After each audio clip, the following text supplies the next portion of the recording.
I'm going to start this video with something honest. Most men don't fear intimacy. They fear rejection. They fear that moment when they make a move and the woman pulls back, turns cold, or says something that instantly kills the vibe. But what if I told you something? There's a way to ask a woman for intimacy without sounding desperate, without pressure, and without facing rejection. A way that uses psychology, not manipulation, not force, but the understanding of how women emotionally decide when they're ready and who they want to be ready with. And that's exactly what you're about to learn. Now, before we get deep into this, let me hook you in with something almost no one knows. Women don't reject intimacy. Women reject the feeling attached to it. If the emotional experience feels wrong, the answer is no. If it feels right, the answer comes naturally. And the trick you're about to learn makes it feel right. Now let's go deeper. The book Foundation, Understanding Female Decision. Every man who gets rejected for intimacy usually makes one of these mistakes. He asks too directly. He asks too soon. He asks with nervous energy. Or he asks without building emotional tension first. And here's the secret. Women don't decide intimacy logically. They decide emotionally. The moment she feels safe, understood, desired, but not pressured, emotionally aligned, the door opens. So today, I'm going to give you the dark psychology way to ask for intimacy, without ever sounding needy, without making her uncomfortable, and without risking that cold rejection. But before we get into the techniques, let me explain something critical about female psychology that most men completely miss. Women experience desire differently than men. For most men, attraction is visual and immediate. You see someone attractive and your body responds instantly. But for women, attraction is layered. It builds. It builds. It accumulates through context, emotions, safety, and anticipation. This is why a woman can meet a man, feel nothing, and then 3 weeks later find herself completely drawn to him. It's not that she was playing games. It's that her attraction needed time to develop through emotional experiences. Understanding this changes everything about how you approach intimacy. Because if you know that her desire builds through emotional layering, then you stop rushing, you stop pushing. You start creating the conditions where her desire naturally escalates. Let's start with the most powerful principle, the first trick. You never ask directly. Let me repeat this, because this alone can change everything for you. You never ask a woman for intimacy directly. Women don't respond to direct proposals. They respond to emotional invitation, and there is a massive difference. Asking directly creates pressure. Pressure creates resistance. Resistance turns into rejection. But when you invite emotionally, subtly, you shift the entire dynamic. She doesn't feel like you're forcing anything. It feels natural. She feels like she is making the decision. And when a woman feels like the decision is hers, she rarely rejects it. Now, let me show you how you actually do this. Think about the last time someone tried to sell you something aggressively. The moment you felt pressured, what happened? You pulled back, right? Even if you're interested before, the pressure killed it. The same principle applies to intimacy. When a man asks directly, "Do you want to come back to my place or should we take this further?" He's creating a transaction. He's making her weigh the decision consciously. And the conscious mind is where doubt lives.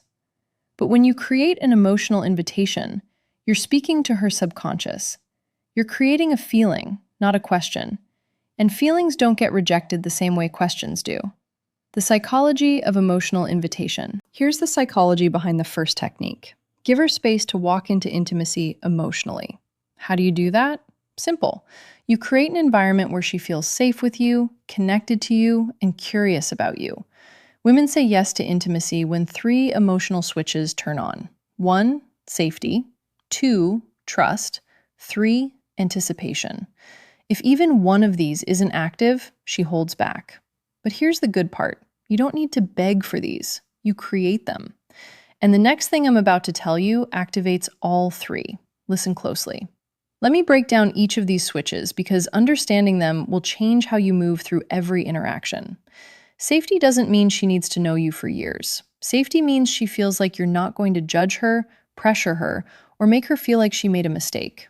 Safety is created through your emotional stability. When you're calm, grounded, and not reactive, she feels safe. Trust builds when your words match your actions. When you say you're not trying to rush anything, and then you actually don't rush anything. When you respect her boundaries without making her feel bad for having them, trust is the foundation that allows vulnerability.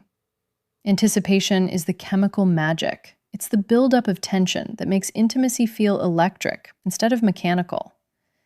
Anticipation is created through restraint, through suggestion, through the space between what is and what could be. Now, here's where it gets interesting. Most men focus entirely on creating attraction and completely ignore these three switches. They try to be impressive, funny, confident, all good things, but they forget that a woman needs to feel safe, trusting, and anticipating before any of that attraction converts into intimacy. The second trick, the soft withdrawal effect. This is one of the smoothest dark psychology methods ever. Here's how it works. Instead of leaning in towards intimacy, you gently lean out. Not in a rude way, not in a cold way, just in a way that shows you're comfortable with connection, but not demanding it. This does two things. 1, it removes pressure instantly. 2, it creates emotional space where she starts leaning in. Women feel safe with the man who doesn't rush intimacy, not because he doesn't want it, but because he respects energy. When she feels you're not trying to get something, she starts moving toward you on her own. And that is exactly when rejection disappears, because now it's her idea. Let me give you a concrete example of how this looks in real time. You're sitting close to a woman, there's chemistry. The conversation is flowing. Most men at this point would escalate physically, move closer, touch more, try to kiss her. But what happens? She often pulls back slightly, not because she's not interested, but because the escalation felt like pressure. Now imagine this instead. You're in that same moment, and instead of leaning in, you lean back slightly. You pause. You look away for a moment. You create just a tiny bit of space. What happens in her mind? Suddenly, the pressure is gone. And in that absence of pressure, she becomes aware of her own desire. She thinks, wait, why did he pull back? Does he not want this? And without even realizing it, she starts leaning in. She initiates the touch. She closes the distance. This is the soft withdrawal effect in action. You're not rejecting her. You're not playing games. You're simply demonstrating that you're comfortable with the natural flow of energy, and that comfort makes her feel safe enough to pursue. But the next trick, this one, builds anticipation, the strongest desire trigger in female psychology. The third trick, the implanted thought shift. This is subtle, psychological, and extremely effective. You don't ask for intimacy. You simply give her a thought that naturally leads her toward the idea. How you use soft, emotionally suggestive statements like, I really like the way our energy feels together. You're surprisingly easy to be close to. You have this calmness that makes everything feel natural. None of these ask for anything. None of these push, but all of these plant a seed. Women respond to feelings, not instructions. When she feels something around you, intimacy becomes her curiosity, not your request. And that difference, it's everything. Here's what's happening psychologically. When you use these statements, you're helping her become conscious of feelings she's already experiencing, but hasn't put into words yet. When you say, I really like the way our energy feels together, you're not introducing a new idea, you're articulating something she's been sensing. And when you articulate her own feelings back to her, she thinks, yes, exactly, that's what I'm feeling too. This creates alignment, and alignment is magnetic. There's also a principle in psychology called priming. When you introduce certain words or concepts into a conversation, they become more accessible in the other person's mind. So when you casually mention energy, closeness, connection, natural, these words start coloring how she interprets the moment. She's not being manipulated. She's being guided toward awareness of what's already present between you. And that awareness is what transforms a nice conversation into an intimate connection. Now, the next part is important. Maybe the most important in this entire video, because men mess this up constantly.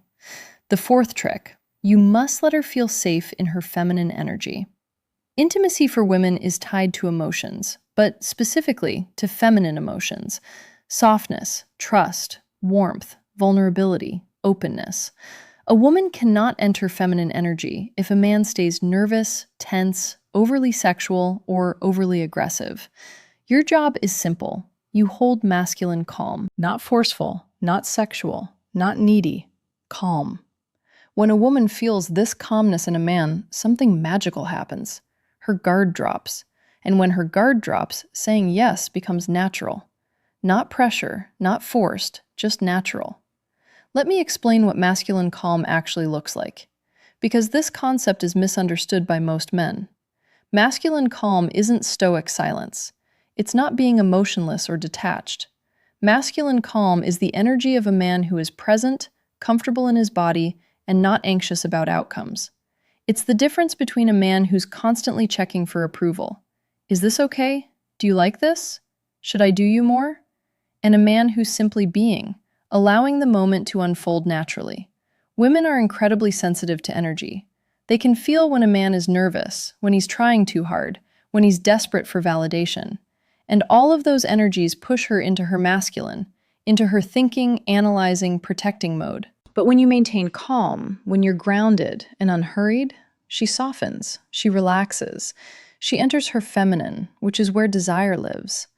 This is also why women are attracted to men who seem experienced, not because experience itself is sexy, but because experienced men tend to be calm. They're not frantically trying to figure out what to do next. They're just flowing. But now, let's talk about the moment most men screw up, when they're about to ask. Here's the psychology that saves you from rejection. The fifth trick: never ask for a yes, ask for a feeling. If you ask for a yes, you risk a no. When you ask for a feeling, you invite vulnerability. Instead of saying, "Do you want to?" you say something like, "Does this feel too fast for you?" Or, "Do you feel comfortable here with me?" See the difference? Instead of pressuring her, you're giving her emotional control. And when you offer control, she feels safer. And when she feels safer, she chooses intimacy herself. This is the difference between rejection and connection. This technique works because it completely reframes the dynamic. You're not asking her to accept or reject you. You're asking her to check in with her own feelings. And that's a much easier question to answer. Honestly, when you ask, "Do you want to come back to my place?" she has to consider, what will he think if I say yes? What will he think if I say no? What does this mean? Am I ready? Is this too fast? But when you ask, "Does this feel too fast for you?" she only has to consider one thing. How do I actually feel right now? And here's the beautiful part. If she says a little bit, "Yeah, you haven't been rejected. You've been given information," you can respond with, "That's totally fine. I'm not trying to rush anything. I'm really enjoying just being here with you." Now she feels heard, respected, and safe. And often within minutes, she'll be the one escalating because you've removed all pressure. But we're not done. The next trick is where the real dark psychology kicks in. The sixth trick: mirror her desire back to her. Here's what almost no man understands. A woman doesn't decide intimacy based on how much you want her. She decides intimacy based on how much she feels you want her, but without losing your composure. Meaning, too much desire equals pressure. Too little desire equals disinterest. Balanced desire equals attraction. So when she leans closer, touches you, laughs more, looks in your eyes, or gets softer around you, you simply mirror the energy. Not more, not less. This sends one subconscious message: we're on the same wavelength. This alignment is one of the strongest psychological signals for intimacy. Mirroring is a deeply hardwired social mechanism. From infancy, humans learn connection through mirroring. When a baby smiles and the parent smiles back, the baby learns, "I am seen, I am understood, I am safe." The same mechanism is active in adult intimacy. When a woman shows you vulnerability or desire, and you mirror it back, not overwhelm it, not ignore it, but match it, she feels understood at a primal level. This is also where most men fail. They either under-respond, making the woman feel foolish for showing interest, or they over-respond, making her feel like she opened a floodgate she can't control. The key is calibration. If she touches your arm, you touch hers. If she holds eye contact for 3 seconds, you hold it for 3 seconds. If she laughs and leans in, you laugh and lean in. This creates a dance. And in that dance, intimacy escalates naturally, without anyone having to ask for it. Now, let's talk about the final step. The moment that closes the deal without ever sounding desperate. The final trick: Make it the moment's idea, not your idea. Women love moments. Moments are emotional. Moments feel real. Moments feel natural, not forced. So instead of asking for intimacy, you simply acknowledge the moment. This feels really nice. It's crazy how comfortable this feels. You have a really gentle energy right now. When you highlight the moment, you're not asking for intimacy. You're letting the moment invite it. Women follow emotion, and emotion lives in the moment. This removes pressure, removes awkwardness, and removes rejection entirely. And that's how you do it. Here's why this final technique is so powerful. You're removing yourself as the agent. You're not the one wanting something. The moment itself is creating the desire. This is a subtle but crucial psychological shift. When you say, "Do you want to?" you're the one wanting. When you say, "This feels really nice," the feeling itself becomes the focal point. And women are much more comfortable following feelings than following requests. Feelings feel authentic. Requests feel transactional. By naming the moment, you're also creating a shared experience. It's not you wanting her. It's both of you experiencing something together. And that shared experience is the foundation of genuine intimacy. If you learned something new today, if this opened your eyes a little, if it made you look at women differently, then don't just leave. Hit that like button and subscribe to the channel for more dark psychology and real-world wisdom. And after you finish this video, don't forget to check out the other videos on this channel. There's a whole world of hidden psychology waiting for you, and trust me, it'll change the way you handle women forever. Thank you for watching.